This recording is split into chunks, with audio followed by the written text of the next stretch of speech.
Yes, students. Now we are going to discuss our topic tissues, in which we are discussing about plant tissues. Okay. तो जो हमारा tissues है, tissue क्या होता है?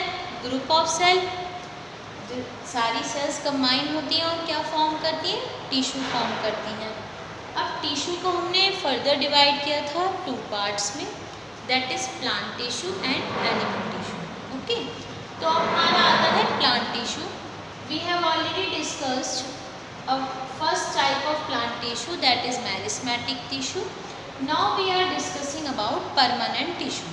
Okay, plant tissue is divided into 2 parts, meristematic tissue and permanent tissue. Okay, तो जो हमारे मेरिस्मेटिक टिश्यू थे, एपिकल, इंटरकैलरी, हम इनके बारे में ऑलरेडी डिस्कस कर चुके हैं। ठीक है, अब हम बात करते हैं परमानेंट टिश्यू के बारे में, जिसमें हमारा क्या आता है? Simple tissue and complex permanent tissue. ठीक है, तो let us start our discussion on simple permanent tissue. Simple permanent tissue is further divided into 3 parts, that is parenchyma, collenchyma and sclerenchyma। तो जो हमारा पेरेन्काइमा है, पेरेन्काइमा सेल्स की हम सबसे पहले डिस्कस करते हैं, बात करते हैं कि जितने भी हमारे पेरेन्काइमा सेल्स होते हैं ये एलोंगेटेड होते हैं। जैसे हमने क्या ले लिया, एक स्टेम ले ली, ये कोई प्लांट है उसकी हमने स्टेम ले ली। इसमें हम डिस्कस करते हैं कि एक्चुअल में कोई पेड़ अगर आप अपने सामने देख रहे हो तो उसमें कहाँ पर है ये, ठीक है, किस जगह पे ये एग्जिस्ट करेगा। तो हमने देखा कि जब हमने एक पेड़ देखा और उसकी स्टेम देखी, ठीक, अब हमने उस स्टेम का ये पोर्शन कट करके यहाँ पे बड़ा करके देखा, तब हमें यहाँ पे क्या मिल गई? इस तरीके से सेल्स मिल गई अरेंज्ड। ठीक है, ये कैसी सेल्स हैं? पेरेन्काइमेटस सेल्स हैं। अब हम इसका लॉन्गिट्यूडनल सेक्शन कट करके देखते हैं, ऊपर से देखते हैं अगर हम इस तरीके से, तो हम देखेंगे कि जितनी भी पेरेन्काइमेटस सेल्स हैं इनके अंदर क्या है? बड़े बड़े इंट्रासेलुलर स्पेस प्रेजेंट है। देखो ये चारों सेल्स हैं, इनके बीच में क्या है? इंट्रासेलुलर स्पेस प्रेजेंट है। ठीक, तो पेरेन्काइमा हम सेल्स की बात कर रहे हैं कि ये कैसी होती है? एलोंगेटेड होती हैं और ये लिविंग सेल्स होती हैं। ठीक है, कैसी सेल्स हैं? लिविंग सेल्स हैं। सेलुलोज की बनी हुई इनकी सेल वॉल है। इनकी सेल वॉल किस मटेरियल की बनी हुई है? सेलुलोज की। जो ग्रासेस होती हैं, ग्रीन प्लांट्स होते हैं, इन सभी की सेल वॉल सेलुलोज की बनी हुई होती है। यही रीज़न होता है कि अगर हम, जैसे काव होती है वो क्या खाती है? ग्रास खाती है। जितने भी एनिमल्स ग्रास ईटिंग होते हैं उनके अंदर सेल्यूलोज डाइजेस्टिंग एंजाइम, जिसका नाम है सेल्यूलेज, वो प्रेजेंट होता है। ठीक है, उनकी बॉडी में, ताकि जब वो सेल्यूलोज खाएं, सेल्यूलेज एंजाइम उसको डाइजेस्ट कर दे और उनकी बॉडी को एनर्जी मिल जाए।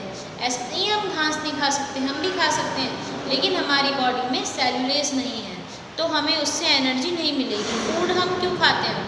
Y we intake food? So that we can get energy from food. अगर हमारे बॉडी में वो डाइजेस्ट ही नहीं होगा तो हमें एनर्जी कहाँ से मिलेगी? इसीलिए क्या होता है, जो हम होते हैं मतलब जिनके अंदर सेलुलोज नहीं होता, वो सेलुलोज कंटेनिंग सेल वॉल्स वाले प्लांट्स को नहीं खा सकते। तो यहाँ जो पेरेन्काइमेटस सेल्स होती हैं ये कैसी हैं? सेलुलोज की बनी हुई है, पॉलीगोनल इनकी शेप है, इनके अंदर इंटरसेलुलर स्पेस बहुत ज़्यादा प्रेजेंट होते हैं। और एक बड़ी बात यहाँ आप देखेंगे कि इन सेल्स के अंदर बड़े बड़े वैक्यूल हैं, यानी फूड स्टोरेज ऑर्गन है इनके अंदर। आप देख सकते हैं बड़े बड़े वैक्यूल प्रेजेंट होते हैं। ठीक, अब आप यहाँ पे ध्यान से क्या देखेंगे कि जैसे हमने बात करी लीव्स की, यहाँ आपकी कोई लीफ आ गई, इस लीफ के अंदर आप देखेंगे तो पेरेन्काइमेटस सेल के पास क्या होता है, जिसके लिए हमें रिक्वायरमेंट होती है? क्लोरोप्लास्ट होते हैं जो फोटोसिंथेसिस कराते हैं। ठीक है, लीव्स के अंदर जो पेरेन्काइमेटस सेल्स हैं उनके पास क्लोरोप्लास्ट होते हैं, so that they make a cell able to make food. ठीक है, फोटोसिंथेसिस कराने की एबिलिटी रखते हैं वो, तब ऐसी सेल्स को आप क्लोरेन्काइमा कहते हैं। पेरेन्काइमा की वो सेल्स जिनके पास क्लोरोप्लास्ट प्रेजेंट हैं उनको आप क्लोरेन्काइमा कहेंगे।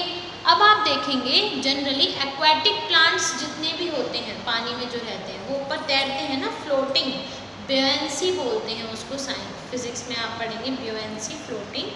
तो वो ब्यूएंसी देने के लिए इन पैरेन्काइमेटस सेल्स के अंदर कभी कभी क्या होता है, बहुत बड़े बड़े एयर स्पेस प्रेजेंट होते हैं और उन एयर स्पेसेस की प्रेजेंस की वजह से ये एयर स्पेस आ गया, ये सेल है, ये एयर स्पेस हो गया। इस एयर स्पेस की वजह से क्या होता है, ये सेल जो ये लीव्स होती हैं एक्वाटिक प्लांट्स की वो तैरती हैं, यानी फ्लोटिंग एबिलिटी आती है। तो तब उन सेल्स को आप, ऐसे पैरेन्काइमेटस सेल्स को आप एरेन्काइमा कहते हैं। ठीक है, क्या कहते हैं, एरेन्काइमा। तो we have discuss about chlorenchyma जो लीव्स में है, ठीक, एरेन्काइमा जो एक्वाटिक प्लांट्स में है। थर्ड वन हम बात करते हैं जो पैरेन्काइमेटस सेल्स फ्रूट्स में होती हैं, कलर्ड होती हैं, तब वो वहाँ पे क्या करती हैं, उसके अंदर फूड स्टोरेज कराने में हेल्प करती हैं। फ्रूट जो होता है, हम फ्रूट खा रहे हैं ना, तो उसमें हम क्या खा रहे हैं, जो स्टोर्ड पार्ट है, तो वो जो स्टोर्ड फूड है वो किसकी फॉर्म में स्टोर हुआ, स्टार्च की फॉर्म में स्टोर हुआ फ्रूट्स के अंदर। तो ये था all about parenchymatous sales. Okay, next one is collenchyma. अब हम किसकी बात करें, कोलेन्काइमा सेल्स के बारे में बात करते हैं।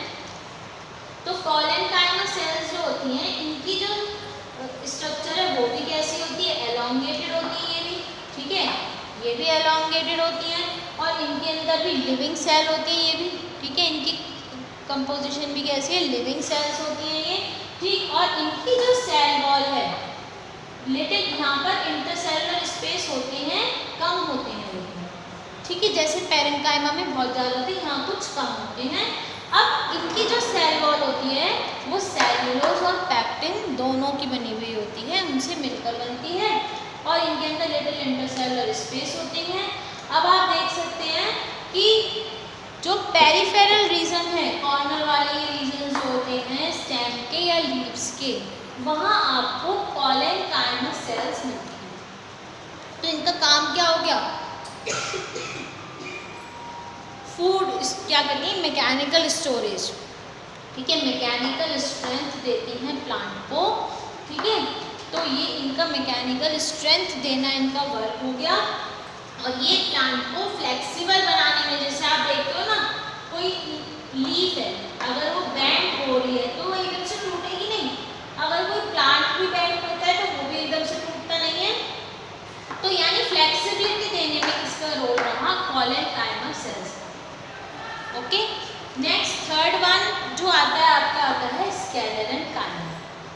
स्केलेरेन्काइमा में हम बात करते हैं तो यहाँ पर भी लॉन्ग सेल्स हैं, ठीक, लेकिन इनकी स्ट्रक्चर नैरो होती है, ठीक है, इनके अंदर बहुत नैरो सेल्स होती हैं, बहुत पतली पतली, और इनकी सेल वॉल जो होती है वो लिग्निन की बनी हुई होती है।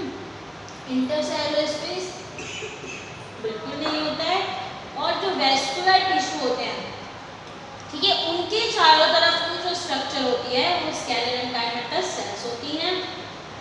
जितनी भी प्लांट्स लीव्स हैं, ये लीव्स की बीन्स हैं, तो इन बीन्स में जो सेल्स प्रेजेंट हैं वो है स्केलेरेन्काइमा टिश्यू, ठीक है।